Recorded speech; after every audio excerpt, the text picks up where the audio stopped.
from by leaving a comment below. If you enjoy this video, don't forget to like and subscribe. Have a wonderful day. Enjoy the story, everyone. JFK International Airport, New York. The metallic click of the airplane door echoed like a gunshot in the tense silence of first class. Sophia Carter froze, her hand still on the latch, as the Boeing 787 trembled slightly on the runway. Her brown eyes widened when she realized what she had just done. No, no, no, she murmured, pulling the lever desperately. Nothing. The door was locked in security mode. Ma'am, what did you do? The flight attendant appeared, running, his face pale as paper. I just wanted my bag. It was falling. Sophia gesticulated frantically toward the overhead compartment, where her carry-on bag was dangling precariously. In seat 1 Ampere, Ethan Brooks looked up from his MacBook, perfectly styled dark brown hair, a Tom Ford suit that cost more than Sophia's annual salary, and an expression that could freeze the East River. At 34, he had built a billion-dollar real estate empire with the same coldness he demonstrated at that moment. Let me understand. His voice cut through the air like a sharp blade. You just locked the door of an aircraft that should have taken off 5 minutes ago. Sophia felt the blush rise up her neck, typical of her luck. On the most important day of her career as a sustainability consultant, when she had finally landed an international contract, she had managed to accidentally hijack a billionaire. It was an accident. I've never flown first class. I didn't know that. Captain, we have a problem. The commander's voice crackled over the intercom. The main door is locked. We need to return to the gate. What followed was orchestrated chaos. Technicians invaded the plane. Passengers were evacuated, and Sophia found herself at the center of a storm involving airport administration, the airline, and a billionaire who looked at her as if she were a particularly annoying insect. 3 hours, Ethan said when they finally managed to open the door. 3 hours delayed because the lady decided to play flight attendant. I said it was an accident. Accidents have consequences. He closed the laptop with a sharp snap. I lost a $50 million meeting in Los Angeles because of your accident. Sophia swallowed hard. 50 million? Her rented apartment in Queens wasn't even worth 50,000. Listen here, princess, she retorted, her Latina spirit surfacing. I understand you're upset, but it wasn't on purpose. And stop looking at me like I'm like your what? Like I'm invisible. For a second. Something passed through his ice-blue eyes. Surprise. Interest. But it disappeared so quickly that Sophia thought she had imagined it. You know what? Ethan stood up, imposing even in the spacious cabin. Since you ruined my schedule, you'll have to help fix it. What do you mean? A predatory smile curved his lips. The next flight to LA leaves tomorrow at 6 o'clock p.m. You're coming with me. Since you delayed my life, now you'll have to be part of it. Sophia blinked. Sure, she had heard wrong. Are you crazy? I don't know you. Ethan Brooks, CEO of Brooks Properties. There. Now we know each other. He extended his hand with the naturalness of someone accustomed to having all his wishes granted. And you are completely insane if you think I'll accept this, Sophia murmured, but found herself shaking his hand.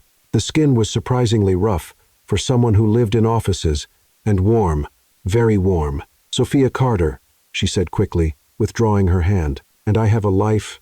Thank you. I can't just $50,000. What? That's what I'll pay you to be my personal assistant during this trip. 3 days in Los Angeles. His eyes gleamed with something that seemed like amusement. Unless you'd prefer to explain to the airline how you're going to pay for the delay damages. Sophia felt the ground slip from under her feet. $50,000? It was more money than she had earned in the last 2 years combined. This is blackmail, she whispered. This is business. Ethan picked up his briefcase and walked toward the exit. My driver will pick you up tomorrow at 4 o'clock p.m. Wear something presentable. And he left, leaving a trail of expensive cologne and a completely stunned Sophia. Outside the plane, watching the scene through the window, Ethan's personal assistant, Emily Wong, shook her head with a knowing smile.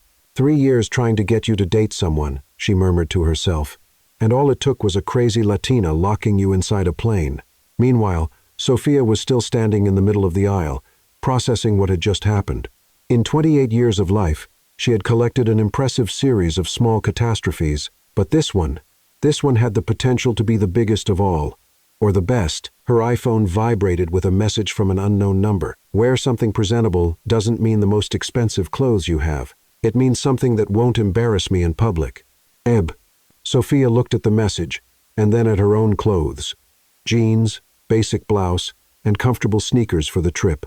Arrogant jerk, she grumbled, but her fingers were already typing a response. And if I don't want to go? The reply came immediately. Then you'll have to explain to your family why you lost the chance of a lifetime. P.S. I already know you live at 14,275 Roosevelt Avenue. My lawyers are very efficient. Eb. Sophia's eyes widened. How did he? Another text. Oh, and Sophia, next time you lock a plane door, make sure there isn't a battered New York billionaire on board. It tends to complicate things. Eb. Despite everything, Sophia found herself smiling. Maybe, just maybe. Her luck was finally changing. She looked out the airport window, seeing the Manhattan skyline in the distance. Tomorrow, she would be flying to Los Angeles with a man who could buy and sell her entire life without even blinking. Good grief, she murmured. What have I gotten myself into? But as she walked toward the airport exit, Sophia Carter couldn't stop smiling. As scary as it was, Ethan Brooks had just offered her the adventure of a lifetime, and she had never been the type to refuse a good adventure. Los Angeles. The Beverly Hills Hotel. The black Tesla Model S glided through LA's sun-drenched streets like a predator stalking prey. Sophia pressed her face against the tinted window, watching the city unfold in all its golden, sprawling glory. Hollywood sign perched on distant hills, palm trees swaying in the California breeze, the Pacific Coast Highway stretching like a ribbon toward the endless blue ocean. First time in Los Angeles?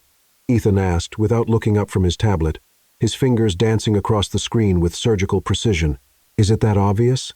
Sophia touched the glass, leaving a small fingerprint that she quickly wiped away. You're practically vibrating with excitement. Most people who travel with me are either bored, senseless, or terrified into silence. Which category do I fall into? For the first time since they'd boarded the plane 6 hours ago, Ethan looked at her directly, really looked. Her dark hair was slightly mussed from the flight, her olive skin glowing under the car's ambient lighting, and those expressive brown eyes held a mixture of wonder and defiance that he found unsettling. I haven't decided yet. The truth was, Sophia Carter had spent the entire flight systematically destroying every preconception he'd had about her. She spoke 4 languages fluently. He'd eavesdropped on her phone calls, had a master's degree in environmental science from Columbia. His security team was thorough, and had somehow managed to negotiate a better wine selection with the flight attendant in perfect French, while he'd been stuck with subpar champagne. She was an enigma wrapped in middle-class sensibilities and designer knockoffs. So, what exactly am I supposed to do as your personal assistant? Sophia made air quotes around the title, because I should mention I don't do coffee runs, dry cleaning, or anything that involves your personal preferences. Ethan's lips twitched. Careful, Miss Carter. Your New York directness is showing better than billionaire passive aggression. Touché. The Tesla pulled up to the Beverly Hills Hotel, and Sophia's breath caught. The iconic pink facade gleamed like a jewel against the LA skyline.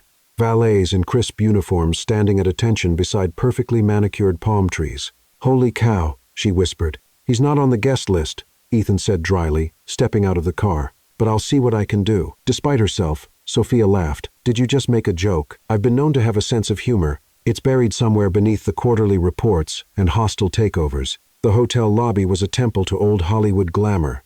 Crystal chandeliers cast rainbow prisms across marble floors, and Sophia felt severely underdressed despite having splurged on a new outfit with money she couldn't afford. Mr. Brooks. The concierge approached with the reverence usually reserved for A-list celebrities. Your usual bungalow is ready. And the adjoining suite for Miss Carter. Sophia, she supplied, pronouncing it slowly. Carter. Of course. Welcome to the Beverly Hills Hotel, Miss Carter. Adjoining suites? Sophia hissed as they walked through the lush gardens toward their accommodations. Would you prefer the poolside cabana? I hear the lounge chairs are quite comfortable. I know what you meant. Ethan gestured toward a private bungalow nestled among towering palms. Relax, Miss Carter. Your virtue is safe. I have enough complications in my life without adding sexual harassment lawsuits to the mix. The walk to their bungalow felt like entering a different world.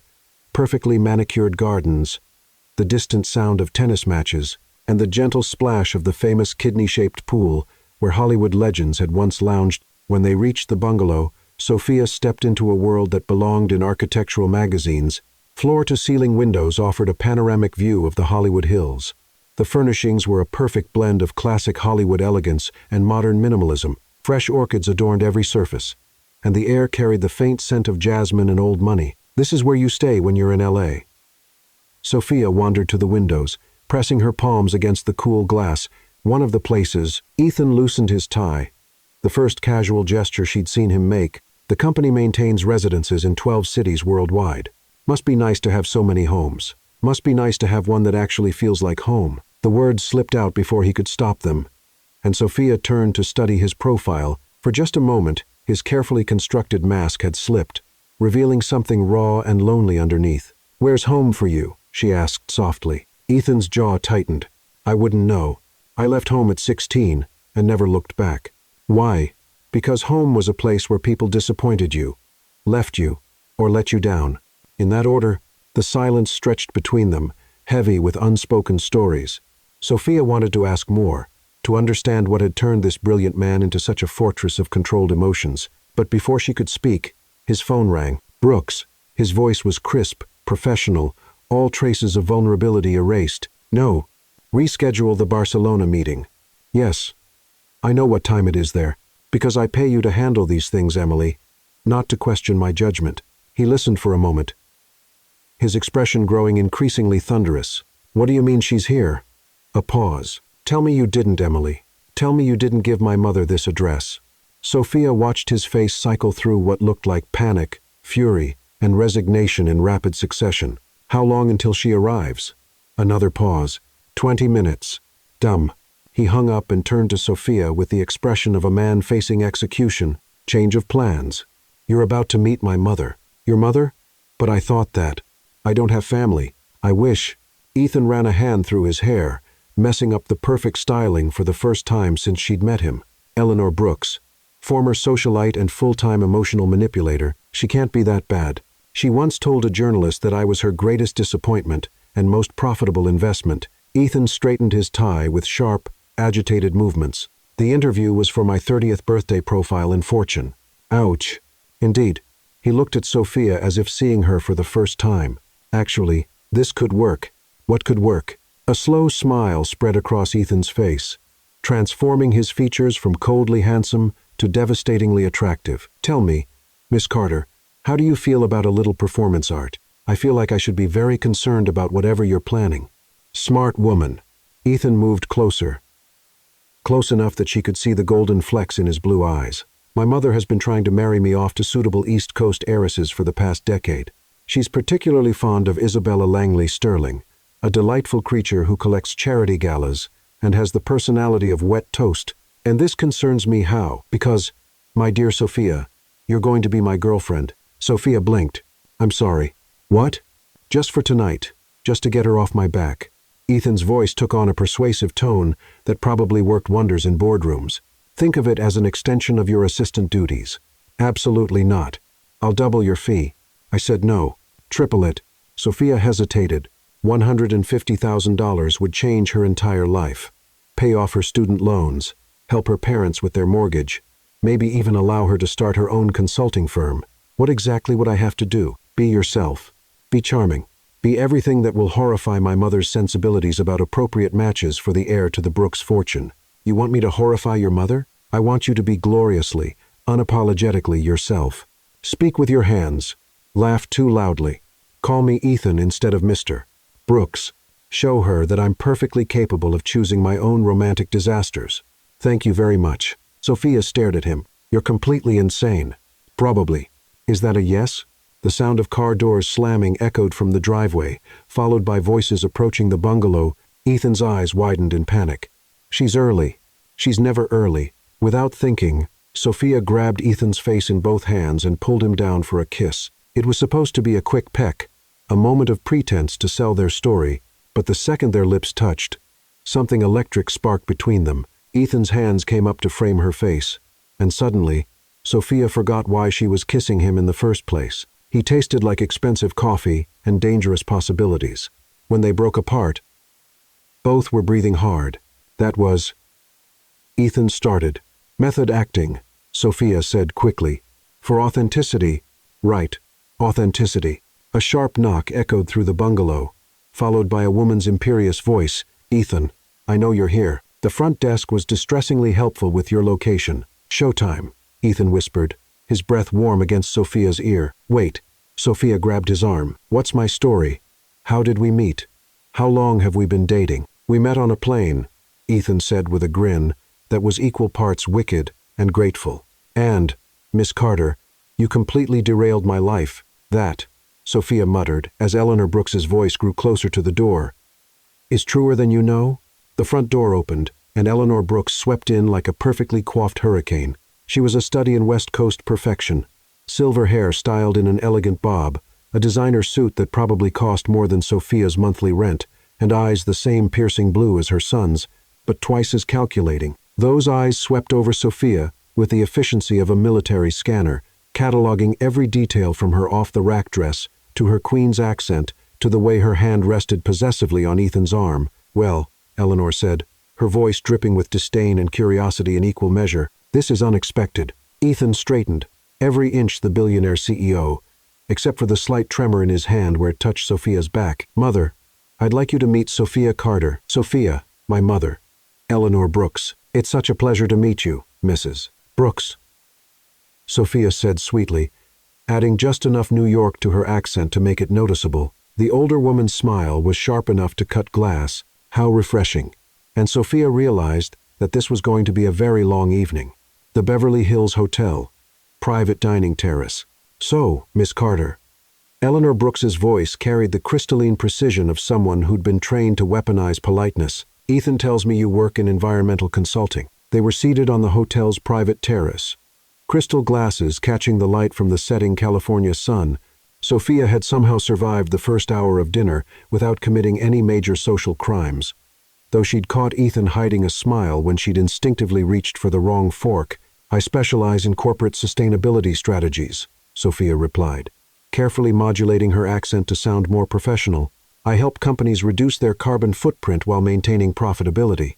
How noble. Eleanor's tone suggested that noble was roughly equivalent to naive. Ethan's hand found Sophia's under the table, squeezing gently. Whether it was encouragement or warning, she couldn't tell. And where exactly did you two meet? Eleanor continued her interrogation.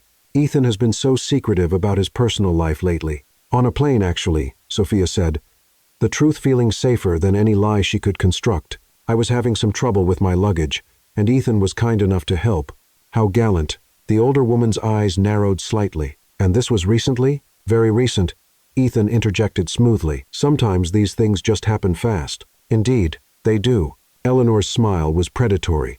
Rather like market crashes. Sophia nearly choked on her wine. Excuse me? Oh, nothing personal, dear. It's just that Ethan has always been so methodical about his romantic investments. Very thorough in his due diligence. Very concerned with long-term returns. Mother. Ethan's voice carried a warning. I'm simply curious about what makes Miss Carter so special. Eleanor leaned forward slightly. Tell me, dear, what are your thoughts on the current administration's economic policies? Sophia blinked. Of all the questions she'd expected, this wasn't one of them. Well, she said slowly, I think any policy that prioritizes short-term profits over long-term environmental stability is ultimately self-defeating, regardless of which party proposes it. Interesting. And your political affiliations? I believe in evidence-based policy, social responsibility, and the radical idea that corporations should pay their fair share of taxes. Ethan's grip on her hand tightened. How progressive. Eleanor's tone could have frozen champagne. And your family background? My father's an electrician. My mother's a high school guidance counselor. They've been married for 30 years and are the happiest people I know. Working class. How authentic. The condescension in those 3 words made Sophia's New York temper flare like struck flint. She'd grown up with less, but she'd never been ashamed of where she came from. You know what I find authentic? Mrs. Brooks? Sophia's voice remained sweet, but steel entered her posture. People who judge others by their character rather than their stock portfolios, people who understand that love isn't a merger and marriage isn't an acquisition. The temperature on the terrace seemed to drop 10 degrees. How idealistic, Eleanor murmured. Youth does tend toward such romantic notions. Age tends toward cynicism. Sophia shot back. That doesn't make it wisdom. Ethan's hand had gone completely still in hers. She couldn't tell if he was impressed or horrified. Ethan, darling, might I have a word? Privately? Actually, Mother, Sophia and I were just about to... It wasn't a request. The voice that had probably terrorized Beverly Hills society for decades brooked no argument. Ethan squeezed Sophia's hand once more before releasing it. "I'll be right back," he murmured. "Take your time," Sophia said brightly. "I'll just sit here and practice my authentic charm." The moment they stepped inside, Sophia slumped in her chair and reached for her wine glass. Through the partially open sliding door, she could hear fragments of their conversation. "Completely unsuitable. Not your decision to make. That little gold digger, don't you dare." Sophia's cheeks burned. Gold digger. She'd never asked Ethan for anything except the money he'd offered. Well, technically demanded she accept. Her phone buzzed with a text from an unknown number. "Don't let the Ice Queen get to you. You're doing great." Emily Wong. Ethan's assistant must be watching from somewhere nearby. Sophia typed back, "Easy for you to say. You're not being dissected like a lab specimen. Trust me. I've seen Ethan's other dates. They usually cry by now. You're holding your own beautifully." Other dates? Isabella Langley Sterling lasted exactly 12 minutes at a charity gala before excusing herself to the powder room and never returning. "You're still here." Sophia found herself smiling despite the circumstances. At least she was winning by default. The sliding door opened, and Ethan returned alone, his jaw tight with barely contained frustration. "Where's your mother?" Sophia asked, retreating to regroup. "She'll be back." Ethan sat down heavily, loosening his tie with sharp, agitated movements. "I'm sorry about that. She was completely out of line." "Which part? The gold digger accusation or the implication that I'm some kind of social climbing opportunist?" Ethan's eyes flashed. "She said that, among other things." Sophia took a sip of wine, studying his face. "Does it matter? This is all fake anyway, right?" For a moment, something flickered across Ethan's features. Disappointment, regret, but it vanished so quickly she might have imagined it. "Right. Fake." The silence stretched between them, filled with the distant sounds of the hotel's evening activities, a jazz quartet playing by the pool, the gentle splash of late-night swimmers, the soft murmur of other couples enjoying romantic dinners on nearby terraces. "Can I ask you something?" Sophia said finally. "Shoot. Why does your mother's opinion matter so much? You're a grown man, a successful businessman. Why let her manipulate you like this?" Ethan was quiet for so long that Sophia thought he wasn't going to answer. When he finally spoke, his voice was softer than she'd ever heard it. "Because for the first 16 years of my life, her approval was the only thing that mattered. And old habits die hard. What happened when you were 16? I figured out that her love came with conditions, terms, and clauses, performance metrics." He smiled, but there was no humor in it. "Turns out I wasn't a very good investment." Sophia's heart clenched. "Ethan, don't." He held up a hand. "Don't give me the pity look. I've built a perfectly good life without needing anyone's approval." "Have you?" The question hung in the air between them like a challenge. Ethan's eyes met hers, and for a moment, his carefully constructed walls wavered. "Mr. Brooks," a hotel staff member appeared at the terrace entrance. "Your mother asked me to inform you that she's retired for the evening. She'll see you both for brunch tomorrow at 11 o'clock. "Wonderful," Ethan muttered. When they were alone again, Sophia leaned forward. "So, what's the plan for tomorrow? More performance art?" "Actually," Ethan said, his voice taking on a different quality, "I was thinking we might try something radical. The truth." Sophia raised an eyebrow. "The truth. Not about us," Ethan clarified quickly, "but about what I want, what I don't want. Maybe it's time I stopped letting her dictate the terms of my life. And you think I can help with that?" Ethan's smile was genuine this time, transforming his entire face. "Sophia Carter, you locked me in an airplane and completely derailed my carefully planned existence. If anyone can help me stand up to my mother, it's you." Despite everything, the fake relationship, the impossible situation, the emotional minefield they were navigating, Sophia found herself smiling back. "Well, when you put it like that, is that a yes?" "That's a yes, but I have conditions." "Name them." "First, no more lies about our relationship status. If we're going to do this, we tell her the truth that I'm your employee. Here on business." "Agreed." "Second, you back me up when I speak my mind. No apologizing for my opinions or trying to smooth things over." "Done." "And third," Sophia hesitated, then forged ahead, "when this is over, when I go back to New York, and you go back to your billion-dollar empire, we're square. No guilt, no regrets, no what-ifs." Something shadowed Ethan's expression, but he nodded. "Square." They shook hands across the table, sealing their agreement, but as Sophia felt the warmth of his palm against hers, She couldn't shake the feeling that some agreements were easier to make than to keep, especially when the person you were making them with had already started to feel like so much more than just a business arrangement. The jazz quartet segued into a slower song, something sultry and romantic that drifted across the terrace like a promise. Other couples had begun to dance on the patio below, moving together in the golden glow of the hotel's ambient lighting. Sophia, Ethan's voice was softer now, uncertain in a way she'd never heard before. Yeah, thank you, for tonight, for standing up to her, for he paused, searching for words. For not running, the night's still young, Sophia said lightly, but her heart was beating faster. I might still bolt. I hope not. The words were barely a whisper, but they hit Sophia like a physical force. She looked up to find Ethan watching her with an expression she couldn't quite read. Part gratitude. Part something deeper and more dangerous. Ethan, I know, business arrangement, professional boundaries. He stood abruptly, breaking the spell. We should probably get some rest. Tomorrow's going to be a challenge. An understatement. As they walked back toward their adjoining suites, Sophia couldn't help but wonder if the biggest challenge wouldn't be facing Eleanor Brooks tomorrow. It would be remembering that what she was starting to feel for Ethan Brooks was supposed to be fake.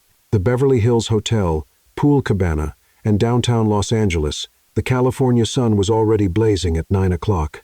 When Sophia's phone rang, jerking her from the first decent sleep she'd had in weeks, the Egyptian cotton sheets at the Beverly Hills Hotel were like sleeping on a cloud, and for a moment, she'd forgotten where she was and why she was there. Carter, she answered groggily, not bothering to check the caller ID. Good morning, sunshine.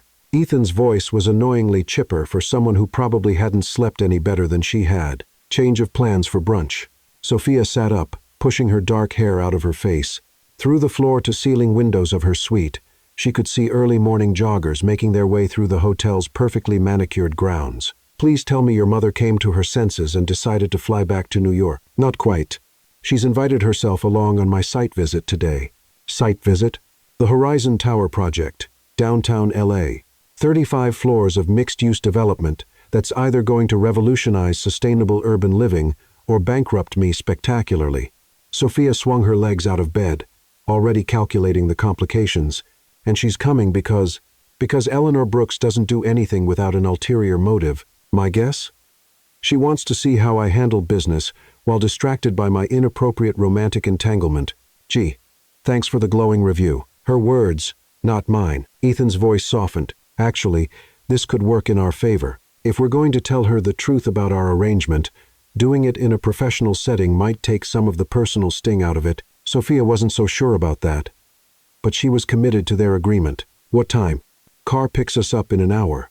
And Sophia, wear something that says serious professional rather than gold-digging opportunist. I know it's a subtle distinction, but I get it. Business attire for business truth-telling. Exactly. An hour later, Sophia found herself squeezed into the back of Ethan's Tesla between him and his mother, trying not to notice how good he smelled or how Eleanor Brooks's Chanel No. 5 was giving her a headache. She'd chosen her most conservative outfit, a navy blazer, white blouse, and pencil skirt that she'd bought for job interviews, but she still felt underdressed next to Eleanor's perfectly tailored St. John Kneat suit.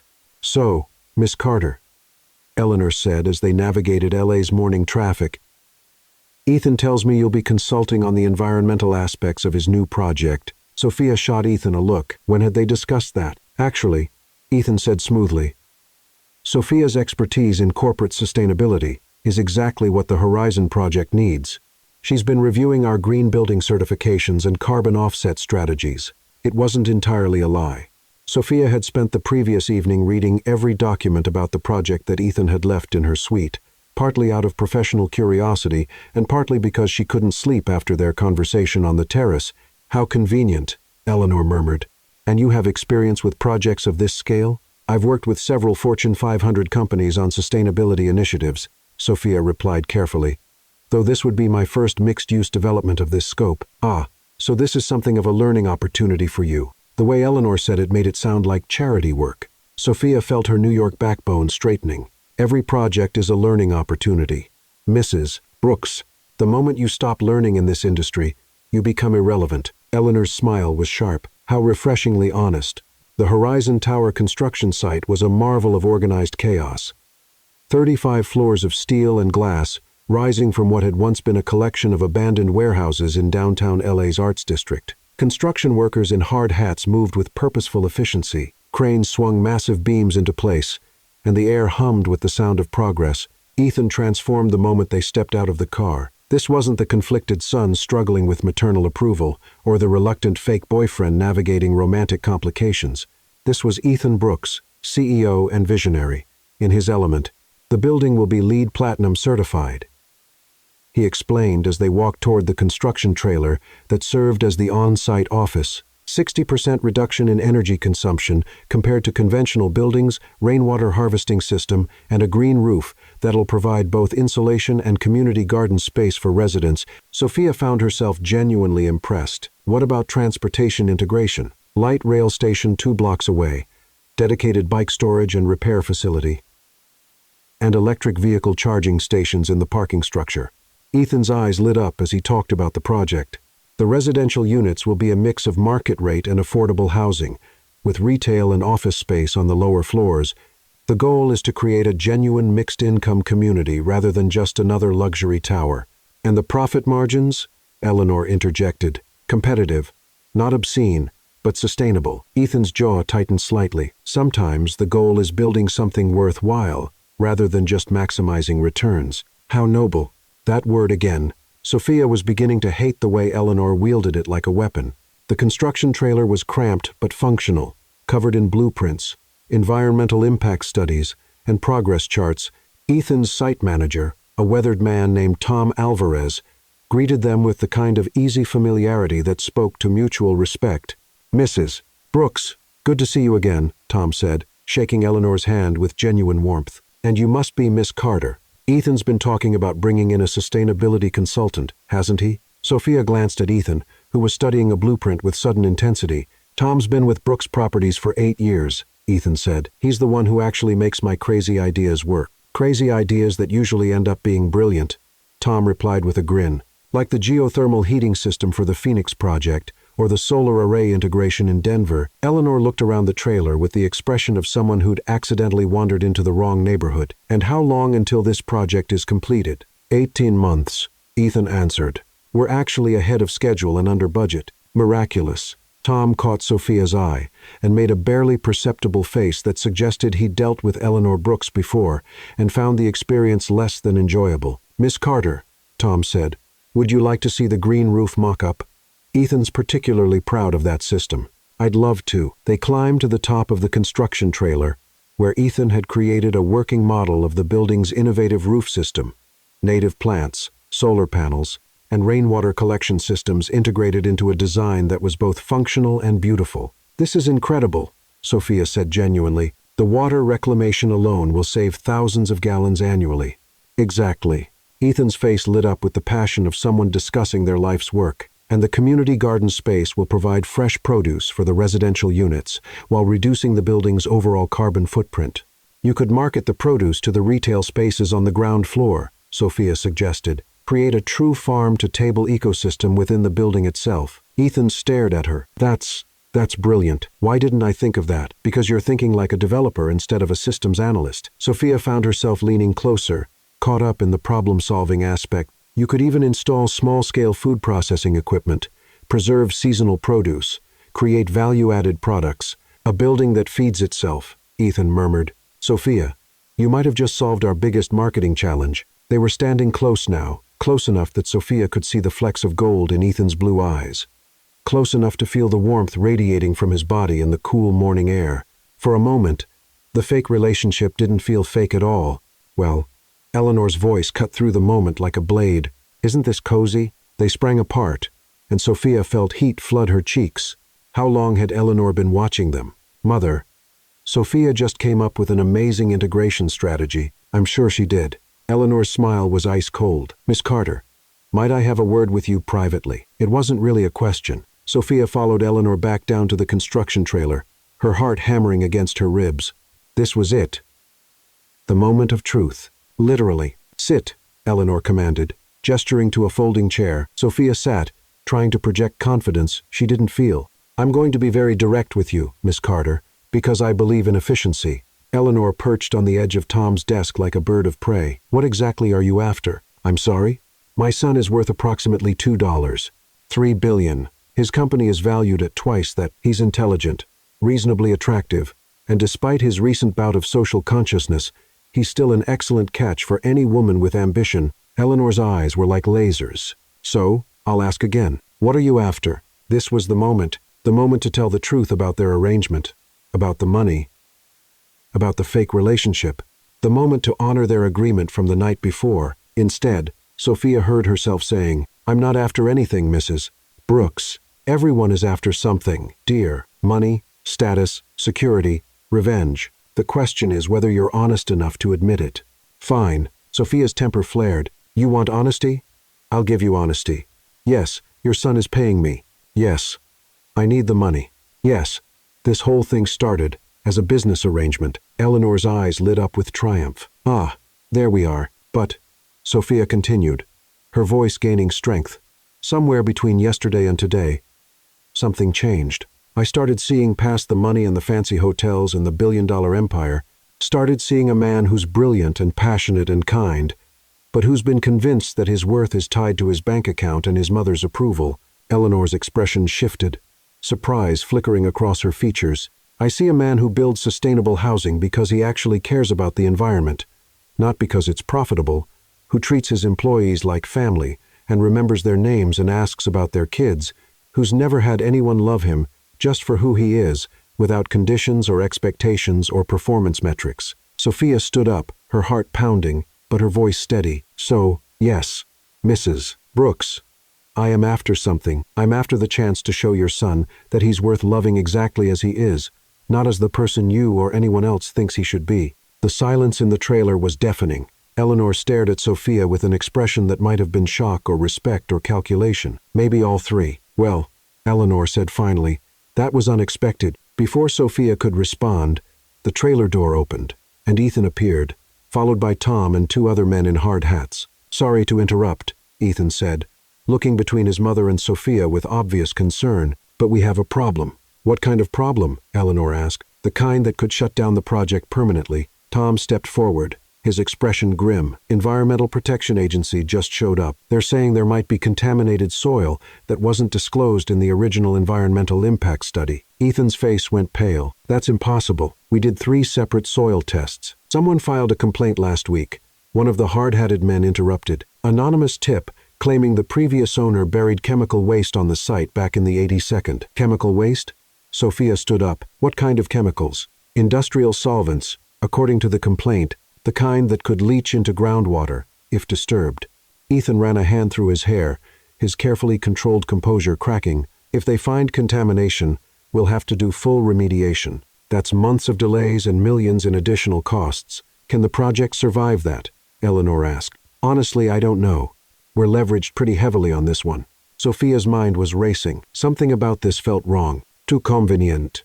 Too perfectly timed. "Who knew about today's site visit?" she asked suddenly. Everyone looked at her. "I mean, who knew that Mrs. Brooks would be here today specifically?" Ethan frowned. "Just Emily.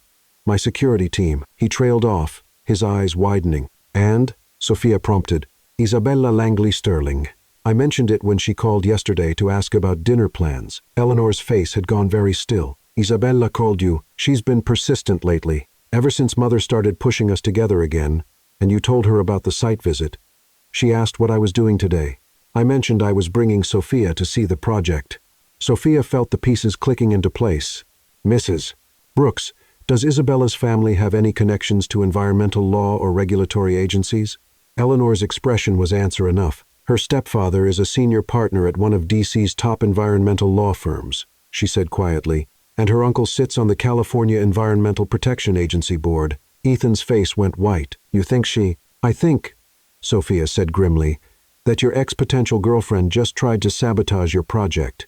The trailer erupted into chaos. Tom was already on his phone with the company's legal team. The EPA officials were demanding access to historical records that might not exist, and Ethan was staring at his mother with an expression of betrayal that made Sophia's heart ache. "You knew," he said quietly.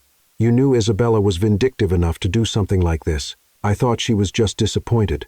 Eleanor said weakly, disappointed enough to try to destroy my business. Ethan, I never meant. Yes, you did. Ethan's voice was deadly calm. You've been trying to control my life for so long that you don't even care if you destroy it in the process. Eleanor's face crumpled. For the first time since Sophia had met her, the older woman looked genuinely fragile. I just wanted what was best for you. No, you wanted what was best for your image of what I should be. Ethan turned to Sophia. I need to call our lawyers. Can you handle the EPA team? Of course. What can I do? Eleanor asked. Ethan looked at his mother for a long moment. You can call Isabella and tell her that if she doesn't withdraw this complaint immediately, I'll countersue for harassment and defamation, and then you can decide whether you want to be part of the solution or part of the problem. As Ethan strode out of the trailer, phone already pressed to his ear, Eleanor sank into a folding chair. I've made a terrible mess of things, haven't I? Sophia could have gloated, could have pointed out how Eleanor's manipulations had backfired spectacularly. Instead, she found herself sitting down across from the older woman. Maybe, but messes can be cleaned up, can they? Eleanor looked up with eyes that were suddenly vulnerable. I've spent so many years trying to protect him from making mistakes that I became the biggest mistake in his life. Why? Sophia asked gently. Why was control so important to you? Eleanor was quiet for so long that Sophia thought she wouldn't answer. When she finally spoke, her voice was barely a whisper. Because his father left when Ethan was 6, just disappeared one day, no explanation, no goodbye. And I was so terrified of losing Ethan too, that I tried to make him perfect, tried to make him into someone who could never be abandoned. Sophia felt her heart crack a little. Mrs. Brooks, but I turned him into someone who abandons himself instead. Someone who doesn't believe he deserves love unless he earns it. Through the trailer window, Sophia could see Ethan pacing as he talked on his phone, his face grim with concentration. Even in crisis, he was beautiful, strong, and determined and utterly alone. It's not too late, she said, to change things, to show him that love doesn't have to be earned. Eleanor looked at her with something that might have been hope. Do you really believe that? I have to, Sophia said, because I'm falling in love with your son. And if I don't believe that love can be unconditional, then we're all screwed. The words hung in the air between them, true and terrifying and completely unplanned. Eleanor's eyes widened. You're falling in love with him. Yeah. Sophia laughed shakily. Wasn't part of the business plan, but there you go. Does he know? Are you kidding? The man thinks he has to pay people to care about him. If I told him I was falling for him, he'd probably assume I was angling for a raise. Eleanor was quiet for a moment, studying Sophia with new interest. Miss Carter, Sophia, I owe you an apology. You don't. I do. I've been treating you like a threat instead of recognizing what you really are. Which is, Eleanor's smile was soft and genuine for the first time since they'd met. The best thing that's ever happened to my son. Before Sophia could respond, Ethan burst back into the trailer. His expression transformed. Good news, he announced. Isabella just withdrew the complaint. Apparently, she suddenly remembered that filing false reports to federal agencies is a felony. How did you? Sophia started. Mother made a very persuasive phone call. Ethan looked at Eleanor with something that might have been gratitude. Thank you. It was the least I could do. Eleanor stood up, smoothing down her skirt. Ethan. I think it's time I headed back to New York. You don't have to. Yes, I do. You have work to finish here. And I have some serious thinking to do about how I've been handling things. Eleanor picked up her purse, then turned to Sophia. Miss Carter, it was a pleasure meeting you. I hope we'll have the chance to talk again soon under better circumstances. And with that cryptic comment, she was gone, leaving Ethan and Sophia alone in the suddenly quiet trailer. Well, Ethan said after a moment, that was unexpected. Which part? The industrial sabotage or your mother actually backing down? Both. Ethan moved closer, his eyes searching her face. Sophia, what did you say to her? The truth. Which truth? Sophia's heart hammered against her ribs. This was the moment to either stick to their agreement about keeping things professional or to take the biggest risk of her life. The truth about why I'm really here, she said softly, and why I don't want to leave. Ethan's eyes darkened. Sophia, I know what we agreed. I know this was supposed to be just business, but somewhere between yesterday and today, something changed for me. Changed how? I stopped pretending that what I feel for you is fake. The silence stretched between them, loaded with possibility and fear. Ethan's eyes searched her face, as if he was trying to decode a particularly complex blueprint. This complicates things, he said finally. Everything worthwhile is complicated. Ethan stepped closer, close enough that she could see the uncertainty in his eyes, warring with something that looked like hope. "What are you saying, Sophia?" "I'm saying that I want to renegotiate our contract, to the kind where we stop pretending this is just business and start figuring out what it could be instead." Ethan's hands came up to frame her face, his thumbs brushing across her cheekbones. "That's a very risky investment strategy, Miss Carter. The best ones usually are, Mr. Brooks." And then he was kissing her, soft and sweet and real. And Sophia realized that some risks were worth taking, even if you had no idea how they would pay off, especially then. Los Angeles, multiple locations. The kiss lasted exactly 17 seconds. Sophia knew because she could hear the construction crew's radio in the background counting down to the lunch break. 17 seconds that felt like 17 years and 17 heartbeats all at once. When they finally broke apart, both breathing hard, the silence in the trailer was deafening. "Well," Ethan said, his voice rougher than usual, "that was a complete breach of our professional agreement." Sophia finished, though she made no move to step away from him. "Absolutely. Totally inappropriate workplace behavior. We should probably discuss the implications, definitely, very thoroughly." Neither of them moved. The space between them hummed with electricity and possibility, and the kind of tension that made smart people do wonderfully stupid things. Ethan's phone buzzed insistently, breaking the spell. He glanced at the screen and sighed. "Emily. She's probably wondering why I haven't checked in." "Answer it," Sophia said, stepping back reluctantly. "We both need a minute to think anyway." Ethan nodded, though his eyes lingered on her lips for a moment longer than strictly professional. "Brooks." Sophia used the distraction to try to collect herself, turning to study the blueprints spread across Tom's desk. The Horizon Tower project really was impressive, not just from an environmental standpoint, but from a social impact perspective.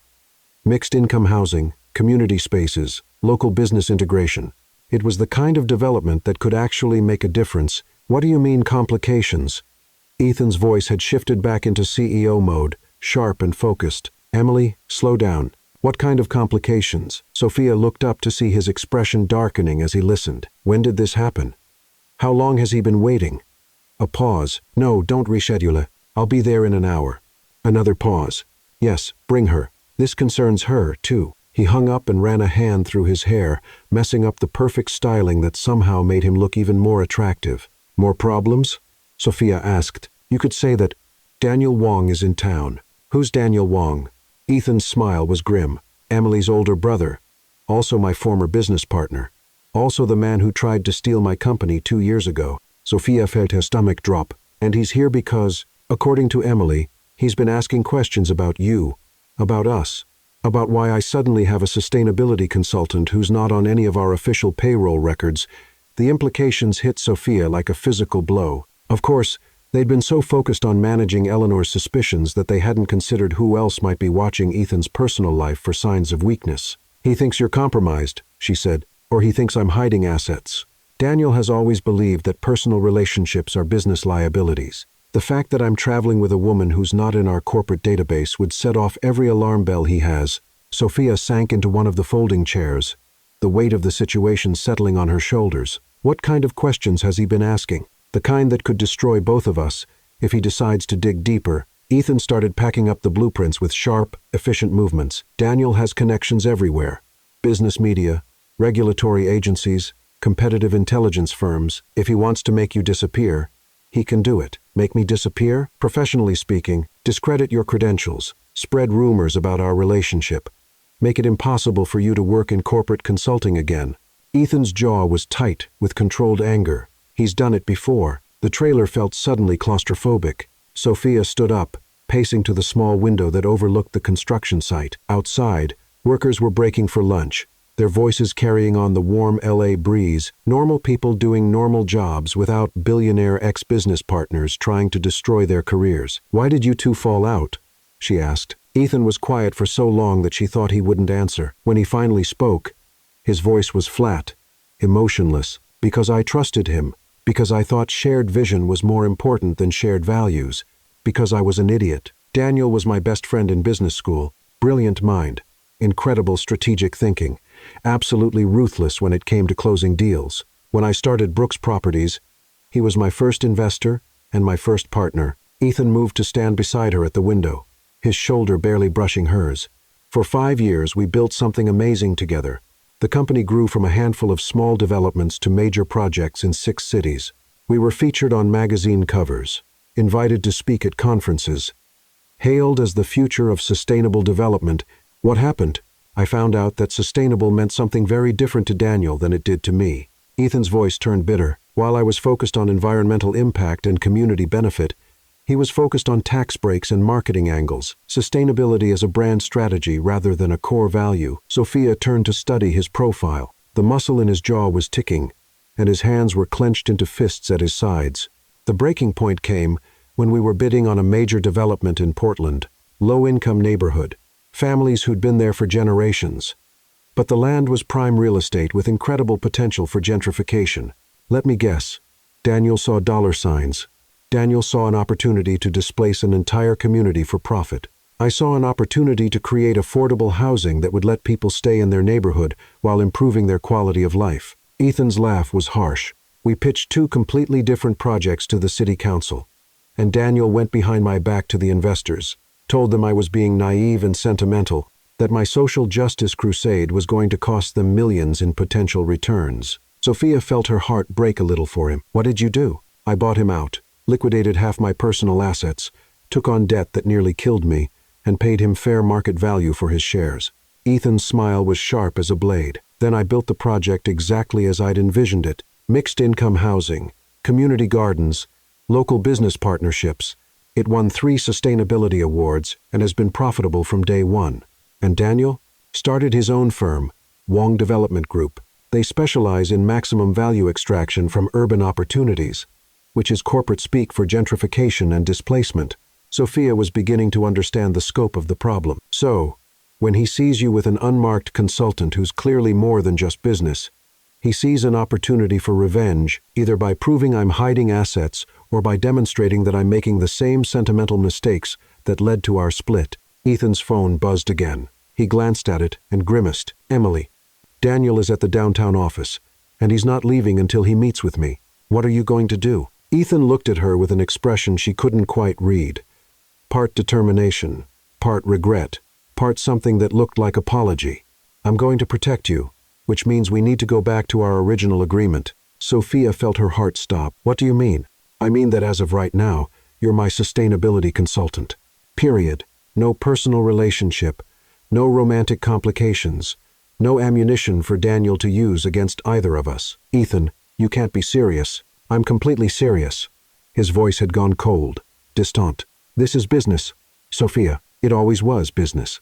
We just got temporarily distracted. The words hit her like a physical slap. After everything they'd shared, the vulnerability on the terrace, the truth-telling with his mother, the kiss that had changed everything, he was back to treating her like a transaction. That's not what you said 20 minutes ago, she managed. 20 minutes ago, I wasn't thinking clearly. Now I am. Sophia stared at him, searching his face for any sign of the man who'd kissed her so tenderly, who'd trusted her with his deepest fears about his mother's approval and his father's abandonment. But Ethan Brooks, CEO, had taken over completely. So what happens now? She asked. Proud that her voice remained steady. Now we go downtown. You do your job as a consultant, and we give Daniel absolutely nothing to work with. And after that? Ethan's pause was just a fraction too long. After that, we fulfill the terms of our original contract, 3 days, as agreed, and then I go back to New York and pretend this never happened. Yes, the single word was like a door slamming shut. Sophia felt something vital break inside her chest, but she managed to keep her expression neutral. Fine, but I want my full fee. The original $50,000 plus the additional $100,000 you promised for the fake girlfriend performance. Ethan's eyes flashed with something that might have been hurt. Of course, business is business. Exactly. They stared at each other across the trailer, the space between them suddenly feeling like a chasm. Less than half an hour ago, they'd been talking about renegotiating their contract for something real. Now they were back to negotiating the terms of their professional divorce. We should go, Ethan said finally. Daniel doesn't like to be kept waiting. The drive to Brooks Properties' downtown LA office was conducted in tense silence. Sophia stared out the window at the city passing by. Palm trees and food trucks, street art and homeless encampments. The beautiful contradictions of Los Angeles, sprawling in all directions. She tried to focus on the scenery rather than the man sitting beside her, radiating controlled tension like a coiled spring. Ethan's downtown office occupied 3 floors of a gleaming high-rise in the financial district. The lobby was all marble and steel, with a living wall of succulents that probably cost more than Sophia's annual rent. The elevator ride to the 32nd floor felt endless. "Remember," Ethan said as they stepped out into the reception area, "you're here as a consultant, nothing more." "I get it," Sophia replied coolly, professional distance maintained at all times. Emily Wong was waiting for them, her usually composed demeanor showing cracks of stress around the edges. She was petite and elegant, with sharp cheekbones and the kind of effortless style that suggested expensive taste and an unlimited budget. "He's in the conference room," Emily said without preamble. "He's been here for 2 hours, and he's already asked to see our client files, personnel records, and financial statements." "What did you tell him?" "That he's not a partner anymore and can go pound sand." But more diplomatically, despite everything, Sophia found herself liking Emily even more. "Is he alone?" Ethan asked. "He brought his assistant and what looks like a private investigator." Emily's expression was grim. "This isn't a social call, Ethan. He's building a case for something." Ethan straightened his tie, slipping fully into corporate armor. "Let's get this over with." The conference room was a temple to corporate success.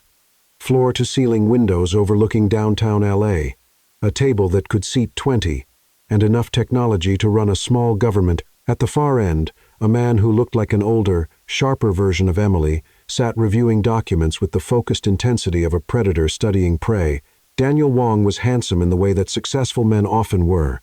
Expensive suit, perfect haircut, the kind of confident bearing that came from never having to doubt your own worth. When he looked up as they entered, his smile was all teeth and no warmth. "Ethan, there's my old partner." Daniel stood, extending a hand with practiced corporate bonhomie. "You look good. Success suits you." Ethan shook the offered hand with minimal enthusiasm. "Daniel, I heard you were in town. Business never sleeps. You know how it is. I'm working on a few opportunities in the area." Daniel's eyes shifted to Sophia with laser focus. "And you must be the mysterious consultant I've been hearing about." "Sophia Carter," she said, shaking his hand with as much professionalism as she could muster. "I specialize in corporate sustainability strategies." "How fascinating. And you're working exclusively with Brooks Properties now?" The question was casual, but Sophia could feel the trap in it. "I'm consulting on the Horizon Tower project specifically." "Ah, the mixed-use development downtown. Very ambitious, very idealistic." Daniel's smile sharpened. Ethan always did have a soft spot for social justice projects. "I prefer to think of them as smart business investments," Ethan replied evenly. "Of course you do. That's what makes you so admirable. You genuinely believe that doing good and making money are compatible goals." There was condescension in Daniel's tone that made Sophia's teeth clench. She recognized the type. Men who mistook cynicism for sophistication and treated idealism like a character flaw. "In my experience," she said smoothly, "companies that prioritize sustainability and social responsibility consistently outperform their competitors in both market value and employee retention." Daniel turned his full attention to her, and Sophia felt like a specimen under a microscope. "Interesting perspective. And you base this on how many years of experience in corporate consulting?" The question was designed to undermine her credibility, but Sophia had dealt with condescending executives before. 5 years in environmental consulting, 3 years in corporate sustainability strategy, and a master's degree in environmental science from Columbia, plus extensive fieldwork with Fortune 500 companies implementing green building certifications and carbon offset programs. Every word was true, and she delivered them with the kind of quiet confidence that made Daniel's smile falter slightly. "Impressive credentials," he said, "though, I have to say, it's unusual for Ethan to bring in outside consultants without going through the usual vetting process." "What vetting process would that be?" Ethan's voice had gone dangerously quiet, the kind that ensures consultants are who they claim to be. Background checks, reference verification, financial disclosure. Daniel leaned back in his chair, completely at ease. The kind of due diligence that protects companies from fraud, industrial espionage, or conflicts of interest. The accusation hung in the air like smoke. Sophia felt her temper beginning to fray. "Are you suggesting I'm not qualified for this position?" she asked. "I'm not suggesting anything. I'm simply noting that it's unusual for a company as established as Brooks Properties to hire consultants without proper documentation." "Miss Carter's qualifications speak for themselves," Ethan said tersely. "I'm sure they do, though I notice she's not listed on your company website, not mentioned in any press releases about the Horizon project." and doesn't appear to have any documented history with Brooks Properties prior to this week. Daniel had done his homework. Sophia could feel the walls closing in. Not all consulting arrangements require public disclosure, she said carefully. True, though some arrangements require very specific disclosure. SEC regulations about related party transactions, for instance, or IRS requirements about executive compensation and benefits. The threat was crystal clear. Daniel was suggesting that Ethan was either hiding assets or providing undisclosed compensation to someone with whom he had a personal relationship. Ethan's hands were clenched on the conference table, his knuckles white with tension. Daniel, what exactly are you trying to accomplish here? I'm trying to look out for an old friend. Your company has grown tremendously since our split, but rapid growth can make people careless, vulnerable to the wrong influences. Daniel's eyes flicked to Sophia meaningfully. I'd hate to see you make decisions that could compromise everything you've built. The silence in the room was suffocating. Sophia could see Ethan struggling between his desire to defend her and his need to protect his company. She could also see Daniel enjoying every moment of the conflict he'd created. You know what? Sophia stood up, her decision crystallizing with perfect clarity. This has been illuminating. But I think I've heard enough. Miss Carter, Ethan started. No, it's fine. Mr. Wong has made his position very clear. Sophia turned to Daniel with a smile that could have cut glass. You're concerned about my qualifications and my relationship with Brooks Properties. I understand completely. Daniel leaned forward, sensing victory. So, you'll be ending your consulting arrangement. Actually, no. I'll be expanding it. The room went dead silent. Ethan stared at her as if she'd lost her mind. Expanding it how? Daniel asked carefully. Sophia pulled out her phone and opened her email app with deliberate precision. By accepting the full-time position that Ethan offered me yesterday, Senior Director of Sustainability Strategy with a comprehensive employment package, stock options, and full integration into the company's executive structure. Ethan's eyes widened. They'd never discussed any such position, but Sophia was gambling everything on his ability to follow her lead. The paperwork should be finalized by Monday, she continued, typing rapidly on her phone, along with my relocation to the Los Angeles office and my appointment to the Board of Advisors for all future Brooks Properties developments. Daniel looked like he'd been slapped. Ethan, is this true? Ethan stared at Sophia for a long moment, something shifting in his expression. When he spoke, his voice was steady and sure. Miss Carter has proven herself to be exactly the kind of visionary leadership Brooks Properties needs for our next phase of growth. Her insights on the Horizon project alone have added millions in potential value. But the timing is perfect, Ethan interrupted. We've been planning this expansion for months. Miss Carter's consulting work was essentially an extended interview process. It was a masterful performance, and Daniel knew it. But he couldn't prove otherwise without admitting he'd been conducting unauthorized surveillance of Ethan's business activities. How convenient, Daniel said finally. I prefer strategic, Sophia replied sweetly. Now, if you'll excuse me, I have a contract to review and a relocation to plan. She gathered her purse and headed for the door, every step requiring tremendous effort to maintain her composure. Behind her, she could hear Ethan wrapping up the meeting with the kind of corporate efficiency that brooked no argument. In the elevator, alone for the first time since the confrontation began, Sophia allowed herself exactly 30 seconds to fall apart. Her hands shook as she pressed the button for the lobby, and her breathing came in short, sharp bursts that might have been laughter or sobs. She'd just committed herself to a job that didn't exist in a city she'd never planned to live in, working for a man who'd made it crystal clear that their relationship was strictly business. She'd also just saved both their careers and called Daniel Wong's bluff in the most spectacular way possible. The elevator doors opened on the lobby, and Sophia stepped out into the marble and steel wonderland of corporate Los Angeles. Through the floor-to-ceiling windows, she could see the city stretching out in all directions, endless possibilities and terrifying uncertainties wrapped up in sunshine and smog. Her phone buzzed with a text from an unknown number. That was either the stupidest or most brilliant thing I've ever seen anyone do in a business meeting. Emily. Sophia typed back quickly. Probably both. Is your boss going to fire me for insubordination? Are you kidding? He looked like he wanted to kiss you right there in front of Daniel. Sophia's heart did something complicated in her chest. But he won't. Why not? Because he's an idiot who thinks protection means pushing people away. The lobby was filling up with the afternoon rush. Executives heading to late meetings, assistants running errands, tourists gawking at the architectural details, normal people living normal lives. unaware that Sophia Carter had just burned every bridge she had in the name of defending a man who'd already made it clear he didn't want her. Her phone rang. Ethan's name on the caller ID. "Carter," she answered, proud of how professional she sounded. "Where are you?" "Lobby. Waiting for a taxi to take me back to the hotel." "Don't. I'm coming down." "Ethan, we don't need to." "5 minutes, please." The line went dead. Sophia stared at her phone, torn between the urge to flee and the desperate hope that maybe, just maybe, he was coming to tell her that everything he'd said in the construction trailer had been a lie designed to protect them both.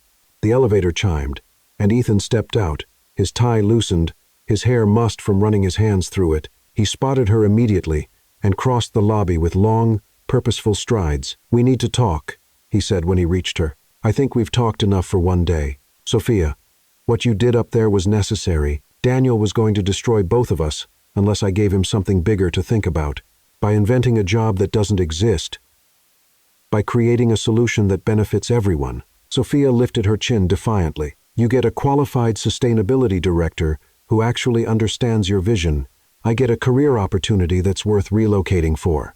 Daniel gets proof that our relationship is purely professional. Everybody wins." Ethan stared at her with an expression she couldn't read. "And what if I don't want it to be purely professional?" The words hit her like a physical blow. Sophia felt her carefully constructed composure begin to crack. "Then you shouldn't have spent the last 2 hours making it crystal clear that business is the only thing that matters to you. I was trying to protect you. By throwing away everything we'd built, by pretending that kiss meant nothing, by reducing me back to a transaction." Ethan's jaw tightened. "You don't understand the kind of damage Daniel could do." "I understand perfectly. What I don't understand is why you think I'm too weak to handle it." "I don't think you're weak. Then why didn't you fight for us? Why didn't you trust me to stand beside you, instead of assuming I needed to be hidden away like some shameful secret?" The question hung between them like a challenge. Around them, the lobby buzzed with activity, but they might as well have been alone in the universe. "Because," Ethan said finally, his voice barely above a whisper, "everyone I've ever cared about eventually leaves, and I'd rather push you away myself than watch you walk away when things get difficult." The raw honesty in his voice broke something open in Sophia's chest. She could see the scared 6-year-old boy beneath the billionaire CEO, still waiting for the people he loved to abandon him. "Ethan, the job offer is real," he said suddenly. "Senior Director of Sustainability Strategy, full executive package, stock options. The works. You'd be perfect for it. And us?" Ethan looked at her with eyes full of longing and fear and hope. "That depends on whether you're willing to take a risk on a man who's very good at building things, but terrible at trusting people not to tear them down." Sophia felt her heart hammering against her ribs. This was it. The moment where she could choose safety, take the job, keep things professional, protect herself from the possibility of heartbreak, or she could choose the terrifying, exhilarating possibility of something real with a man who was worth fighting for. "The job comes with relocation assistance?" she asked. Ethan blinked, clearly not expecting the question. "Yes. Full package. And how much notice do I need to give in New York?" "Sophia, 2 weeks, a month. You're really considering this?" Sophia stepped closer, close enough to see the golden flecks in his blue eyes, close enough to feel the warmth radiating from his body. "I'm considering a lot of things, Ethan Brooks. The question is whether you're brave enough to consider them with me." Before he could respond, she stood on her tiptoes and kissed him, soft and sweet and full of promise. When they broke apart, both were breathing hard. "Is that a yes?" Ethan asked. "That's a maybe. Ask me again tomorrow when you've had time to decide whether you want a sustainability director or something more complicated." "Sophia, tomorrow, Ethan. Give me one night to think about whether I want to rearrange my entire life for a man who's still figuring out whether he wants me in it." And with that, she walked away, leaving Ethan standing in the middle of the lobby with the taste of possibility on his lips and the most important decision of his life waiting to be made. Outside, Los Angeles stretched out under the late afternoon sun, golden and infinite, and full of the kind of possibilities that only came when you were brave enough to risk everything for the chance at something extraordinary. Sophia Carter had never been the safe choice. She was betting that Ethan Brooks was finally ready to stop playing it safe, too. Los Angeles, the Beverly Hills Hotel, and Brooks Properties headquarters, at 3:47 a.m. Sophia Carter was wide awake, staring at the ceiling of her Beverly Hills hotel suite, and mentally calculating how many different ways her life could implode in the next 12 hours. The Egyptian cotton sheets that had seemed like luxury 48 hours ago now felt like an expensive prison, and the gentle hum of the air conditioning couldn't drown out the chaos in her head.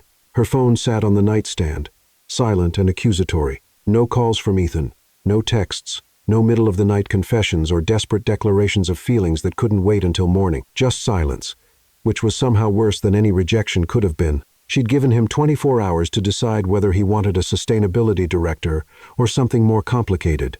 In typical Ethan Brooks fashion, he was using every minute of those 24 hours to overthink, overanalyze, and probably construct a detailed pros and cons spreadsheet about the viability of romantic relationships with employees. Sophia grabbed her phone and scrolled through her contacts, stopping at her best friend Olivia's number, but it was nearly 7 o'clock a.m. in New York, and Olivia would be getting ready for her shift at the hospital. Besides, how did you explain that you'd accidentally fallen in love with a billionaire while pretending to be his fake girlfriend to spite his manipulative mother, then invented a job to outwit his corporate nemesis, and were now waiting to see if he was brave enough to choose love over fear? Some situations were too complicated, even for best friend advice. Instead, she scrolled through her email, trying to distract herself with work. 3 new consulting inquiries had come in since she'd been in LA. Word traveled fast in the sustainability community, and apparently being associated with Brooks Properties, even temporarily, had elevated her professional profile considerably. One email made her pause. Dr. Maria Gonzalez, director of the Environmental Sustainability Program at UCLA, wondering if Sophia might be interested in a guest lecturer position for the fall semester. The pay was modest, but it was exactly the kind of academic credibility that could take her consulting practice to the next level. In New York, where her life was, where her rent-controlled apartment and her carefully built professional network and her Friday night wine dates with Olivia were waiting for her to come to her senses and stop chasing impossible dreams with emotionally unavailable Millionaire. Her phone buzzed with an incoming text, and Sophia's heart leaped until she saw the sender. Can't sleep either? Emily? Sophia typed back quickly. How did you know I was awake? Because my brother called me at 3 o'clock a.m. ranting about corporate espionage and suspicious consultants. Also, because I've been lying awake wondering if my boss is going to do something incredibly stupid. Define incredibly stupid. Like convince himself that protecting you means letting you go. He's done it before. Sophia sat up, suddenly more alert. What do you mean? Can you meet me for coffee? There are some things you should know about Ethan. Things that might help you understand why he's taking so long to make what should be an obvious decision. 20 minutes later, Sophia found herself in an all-night diner on Sunset Boulevard, staring across a vinyl booth at Emily Wong and wondering how her life had become complicated enough to require emergency 4 o'clock a.m. strategy sessions. The diner was a classic LA institution. Red vinyl booths, checkered linoleum floors, and the kind of fluorescent lighting that made everyone look like they were recovering from a serious illness.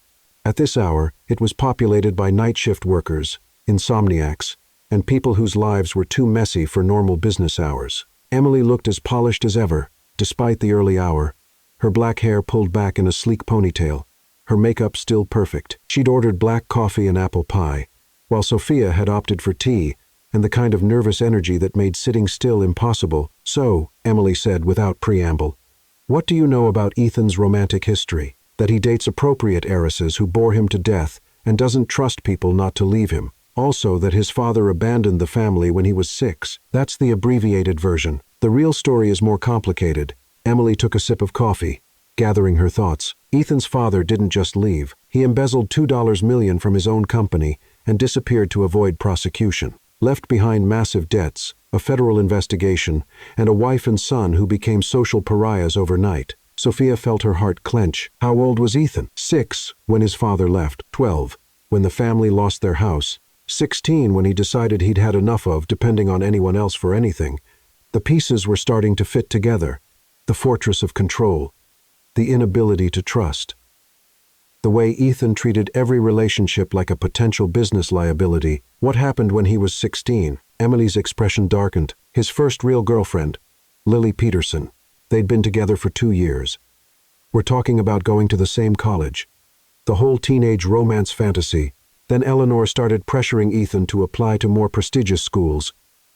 worried that his father's reputation would follow him if he didn't excel academically. Let me guess, Lily didn't fit into those plans.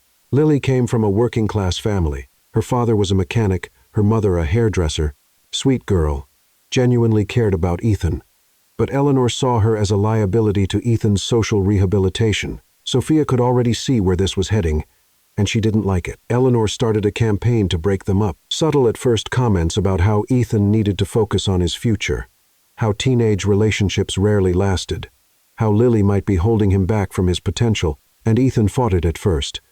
But then the private investigator Eleanor hired found out that Lily's uncle had been arrested for drug possession 5 years earlier. Nothing to do with Lily, but enough for Eleanor to convince Ethan that association with the Peterson family could damage his college applications. Emily took another sip of coffee, her expression grim. The night before senior prom, Ethan broke up with Lily, told her he needed to focus on his future, that they wanted different things, that it was better to end things cleanly rather than drag out the inevitable, and Lily was devastated, completely blindsided. She'd been planning their future together while he was calculating exit strategies. Sophia felt sick. What happened to her? She moved to Oregon after graduation, became a teacher, married a nice guy, has 3 kids, and seems genuinely happy. But Ethan has never forgiven himself for how he handled it, because he hurt her, because he realized that he'd become exactly like his father, someone who abandoned the people who loved him rather than fight for them. The fluorescent lights hummed overhead, casting harsh shadows across the booth. Outside, Los Angeles was beginning to stir. Delivery trucks making early runs, joggers starting their morning routines, the city slowly waking up to another day of dreams and disappointments. Why are you telling me this? Sophia asked. Because I've watched Ethan build an empire over the past 15 years, but I've also watched him systematically eliminate any possibility of real human connection from his life. He's convinced himself that caring about people makes him weak, that love is a luxury he can't afford. Emily leaned forward, her expression intense. But then you came along and completely destroyed his carefully constructed emotional firewall in less than 3 days. And now he's terrified of what? Of turning into his father, of hurting you the way he hurt Lily, of letting his feelings compromise his judgment and losing everything he's built. Emily leaned back, her coffee cup empty. He's scared that if he lets you in, he'll lose control. And for Ethan, control is everything. Sophia stared into her tea, watching the steam rise in delicate spirals. So what am I supposed to do? Wait around while he works through 15 years of emotional damage? I don't know. But I do know that Ethan Brooks has never looked at anyone the way he looks at you. And I know that if you walk away now, he'll spend the rest of his life convincing himself that he was right to let you go. They sat in silence for a moment, the weight of the conversation settling between them. There's something else, Emily said finally, about the job offer. What about it? It's real. I spent most of yesterday putting together the paperwork. Salary, benefits, stock options, relocation package, the whole thing. Ethan's been talking about creating a sustainability director position for months, but he could never find the right person until now. Until now, Sophia's voice was quiet, her mind racing. But, Sophia, you need to know that if you take this job, you'll be walking into a war zone. What do you mean? Emily's expression was grim. Daniel isn't done. The stunt you pulled yesterday just made him more determined to prove that Ethan's judgment is compromised. He's going to be watching every decision you make, every project you touch, every interaction you have with Ethan, looking for what? Proof that your relationship is affecting business decisions.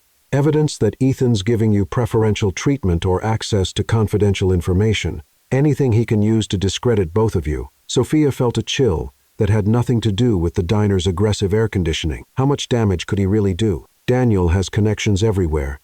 Business media, regulatory agencies, competitive intelligence firms. If he wants to make your life difficult, he can do it. And if he can prove that Ethan's making business decisions based on personal relationships rather than corporate interests, he could trigger an investor revolt, meaning Ethan could lose control of his own company. The magnitude of the stakes hit Sophia like a physical blow. She'd been thinking about this in terms of personal risk, her career, her heart, her future, but Ethan stood to lose everything he'd built if this went wrong. Maybe he's right to keep things professional, she said quietly. Maybe. Or maybe that's exactly what Daniel is counting on, that Ethan will be so afraid of losing his company that he'll sacrifice his personal happiness to protect it. Emily finished her coffee and signaled for the check. Look, I don't know what the right answer is, But I do know that Ethan has spent 15 years building walls to protect himself, and you're the first person who's made him want to tear them down. The question is whether you're brave enough to help him do it, even if it means risking everything in the process. By the time Sophia returned to the hotel, the sun was rising over Los Angeles, painting the sky in shades of pink and gold that would have been beautiful if she hadn't been consumed with existential dread about her future. The hotel lobby was beginning to fill with early risers. Business travelers heading to the airport, tourists planning their day, people whose lives made sense and followed predictable patterns. She rode the elevator to the penthouse level, mentally rehearsing the conversation she needed to have with Ethan. Professional boundaries, mutual respect, a clean separation between business and personal feelings. All the things that smart people did to protect themselves from unnecessary complications. The elevator doors opened, and Sophia stepped into the hallway to find Ethan sitting on the floor outside her suite, still wearing yesterday's suit but looking like he'd slept in it. His hair was mussed, his tie was missing, and he had the hollow-eyed look of someone who'd spent the night wrestling with demons. "How long have you been sitting there?" she asked. 4, maybe 5 hours. Ethan struggled to his feet, wincing as his joints protested. "I tried knocking, but you weren't here. I was having coffee with your assistant, learning about your tragic romantic history and the various ways Daniel Wong could destroy both our careers." Ethan's expression tightened. "Emily shouldn't have." "Shouldn't have what?" "Help me understand why the man I'm falling for is so terrified of letting anyone close to him." The words hung in the air between them, raw and honest, and impossible to take back. Ethan stared at her with an expression that cycled through surprise, fear, and something that looked dangerously like hope. "Sophia," he started. "No, let me finish. Because I've been up all night thinking about this, and I've come to some conclusions." She unlocked her suite door and gestured for him to follow her inside. The morning light streaming through the floor-to-ceiling windows made everything look different, softer, more forgiving, full of possibilities that the harsh fluorescent lights of the diner had obscured. "I've been offered a lecturer position at UCLA," she said without preamble. "Good money, academic credibility, the kind of opportunity that could really advance my career." Ethan's face went carefully blank. That's great. You'd be perfect for academic work." "I would be. It's safe, predictable, and comes with zero risk of falling in love with emotionally unavailable billionaires." "Sophia, I'm also perfectly qualified for the sustainability director position at Brooks Properties. It's exactly the kind of work I've been training for my entire career, and the chance to implement environmental strategies on the scale of your developments is the opportunity of a lifetime." Ethan was watching her with the intensity of someone trying to decode a particularly complex puzzle. "But here's the thing," Sophia continued, moving to stand by the windows overlooking the Hollywood Hills. "Both of those opportunities are about my career, and for the first time in my adult life, I'm realizing that my career isn't the only thing that matters to me." "What else matters?" She turned to face him, her heart hammering against her ribs. "You. This, whatever this could be, if we were both brave enough to find out." Ethan took a step toward her, then stopped, his hands clenched at his sides. "Sophia, you don't understand what you'd be risking. Daniel wasn't bluffing yesterday. He has the resources and the connections to make both our lives very difficult if he decides we're a threat. So, we make sure we're not a threat." "How?" "By being so good at our jobs that no one can question our professional competence, by maintaining clear boundaries between business and personal decisions, by proving that it's possible to have both professional excellence and personal happiness." Ethan shook his head. "You're being naive. Business doesn't work that way. Personal relationships always compromise. Professional judgment, and Daniel knows it. Do they? Or is that just what you've been telling yourself to justify keeping everyone at arm's length?" The question hit its mark. Ethan's jaw tightened, and for a moment, Sophia thought he might walk away entirely. Instead, he moved closer. Close enough that she could see the exhaustion and longing warring in his blue eyes. "What if you're wrong? What if I can't separate my feelings for you from my business decisions? What if caring about you makes me weak? Then we deal with it together. And if Daniel destroys your career in the process, then we build a new one. I'm not made of glass, Ethan. I can handle whatever Daniel Wong throws at me, but you shouldn't have to. You shouldn't have to risk everything just because I can't keep my personal life separate from my professional responsibilities." Sophia reached up and framed his face with her hands, forcing him to meet her eyes. "Ethan Brooks, listen to me very carefully. I am not Lily Peterson. I'm not some fragile teenager who's going to be devastated if this doesn't work out. I'm a grown woman who's perfectly capable of making her own decisions about what risks are worth taking. Sophia, and you are not your father. You're not going to abandon me when things get difficult because you're not the kind of man who runs away from problems. You're the kind of man who builds sustainable housing for low-income families, fights off corporate sabotage, and stands up to manipulative mothers. Ethan's hands came up to cover hers, his thumb brushing across her knuckles. What if I hurt you? What if you don't? What if this ruins everything we've both worked for? What if it makes everything we've worked for actually worth something? They stared at each other in the golden morning light, balanced on the edge of a decision that would change both their lives irrevocably. Sophia could see the moment when Ethan's defenses finally crumbled, when the scared 6-year-old boy who'd learned that love meant loss finally stepped aside and let the man take over. I love you, he said simply. I've been trying not to, but I love you anyway. Sophia felt her heart explode with joy and relief, and the kind of terrifying happiness that came with getting everything you'd ever wanted. I love you too. Even though you're an emotionally constipated workaholic with trust issues and a manipulative mother. Ethan laughed, the sound bright and surprised and completely genuine. Those are some pretty significant character flaws. I have a thing for fixer-uppers. Is that what I am? You're a work in progress. We both are. Ethan's hands moved to her waist, pulling her closer. So, what happens now? Now you offer me that job for real, with clear expectations, professional boundaries, and a salary that reflects my actual qualifications rather than guilt money for fake girlfriend services. Done. What else? Now, we figure out how to navigate a professional relationship and a personal relationship without letting either one compromise the other. That's going to be complicated. The best things usually are. Ethan's smile was soft and real and full of the kind of promise that made smart women do wonderfully reckless things. Anything else? Now you kiss me like you mean it, and we start figuring out how to build something that's worth fighting for. I can do that. And he did. Soft and sweet and full of the kind of certainty that came from finally choosing courage over fear. When they broke apart, both were breathing hard and grinning like idiots. So, Ethan said, his forehead resting against hers, ready to take on Daniel Wong and the entire corporate establishment. Bring it on. But first, I need coffee and a shower and about 12 hours of sleep. How about coffee and a shower?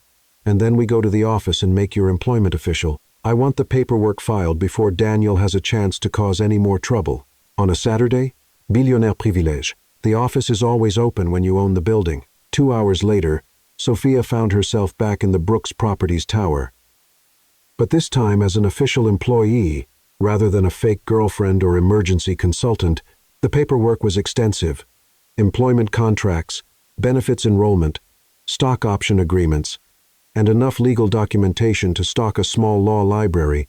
Emily had arrived, despite the weekend, to handle the administrative details, and she was clearly enjoying the process of making Sophia's employment completely bulletproof from a legal standpoint. Daniel is going to hate this, Emily said cheerfully as she organized the signature pages. Everything is completely above board, documented, and tied to measurable performance metrics. There's literally nothing he can challenge. What about the timing? Sophia asked. Won't it seem suspicious that I'm being hired right after yesterday's confrontation? The job posting has been live on our website for 3 months, Ethan replied.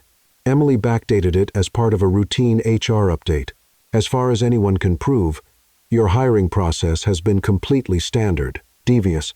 I like it. Corporate warfare requires creative thinking, Emily said. Besides, Daniel isn't the only one with connections. I've already reached out to 3 business journalists who are very interested in doing profiles on Brooks Properties' innovative approach to sustainable development. Meaning? Meaning that by Monday morning, the business press is going to be much more interested in your qualifications and vision than in whatever gossip Daniel might be spreading. Sophia signed the last document and sat back in her chair, officially employed by Brooks Properties as Senior Director of Sustainability Strategy. It felt surreal. 3 days ago, she'd been a struggling freelance consultant with a rent-controlled apartment in Queens. Now, she was a corporate executive with stock options and a relocation budget. So, what's my first assignment? She asked. Ethan's smile was wicked. How do you feel about a business trip to Portland? I want to show you the mixed-income housing project that ended my partnership with Daniel, and I want your professional opinion on our next development proposal, which is a 50-unit affordable housing complex in East LA. Community gardens, solar power, partnerships with local businesses. The kind of project that makes money and makes a difference. Sophia felt a surge of genuine excitement. This was why she'd gotten into sustainability consulting, the chance to work on projects that actually mattered. When do we leave? Tomorrow morning. We'll spend the week in Portland, then fly back for the Horizon Tower groundbreaking ceremony next Friday. Business class? Private jet. Another one of those billionaire privileges. I could get used to this. Ethan moved around the desk to stand behind her chair, his hands resting on her shoulders. Just remember, this is a business trip. Professional boundaries. Appropriate behavior. Separate hotel rooms. Absolutely. Nothing but corporate professionalism. Good. Because I have a reputation to maintain. Sophia leaned back against him, enjoying the warmth and solid strength of his presence. What kind of reputation? Ruthless businessman, emotionally unavailable, completely focused on profit margins and market share. Sounds boring. It was until a certain sustainability consultant locked me in an airplane and completely destroyed my carefully ordered life. I prefer to think of it as introducing beneficial chaos into an overly rigid system. Ethan laughed, the sound vibrating through his chest. Is that your professional opinion, Director Carter? That's my professional opinion, Mr. Brooks. Outside the floor-to-ceiling windows, Los Angeles sprawled in all directions under the afternoon sun. Somewhere in the city, Daniel Wong was probably plotting their professional destruction. Somewhere else, Eleanor Brooks was learning to accept that her son had finally found someone worth fighting for. And in Portland, a mixed-income housing development was proving that it was possible to do well while doing good. But in the 32nd floor conference room of Brooks Properties, Sophia Carter and Ethan Brooks were building something new. A partnership that was professional and personal, profitable and principled, risky and completely worth it. So, Ethan said, his breath warm against her ear, ready to change the world, one sustainable development at a time.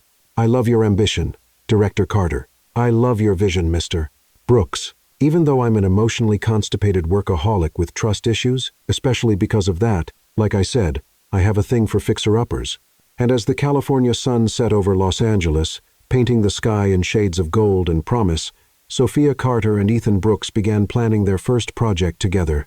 A future that was complicated and uncertain and absolutely perfect. 3 months later, Architectural Digest would feature the Horizon Tower on its cover as the future of sustainable urban living. 6 months later, Ethan would propose during a site visit to their Portland project, presenting the ring in a community garden they'd helped design. A year later, they would be married in a ceremony powered entirely by solar energy, with flowers from their own rooftop gardens and a guest list that included construction workers, environmental activists, and one reformed socialite mother who had learned that love didn't always come with terms and conditions.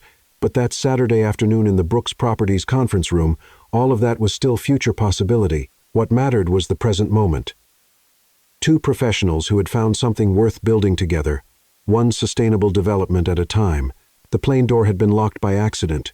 Everything that followed was completely intentional and absolute.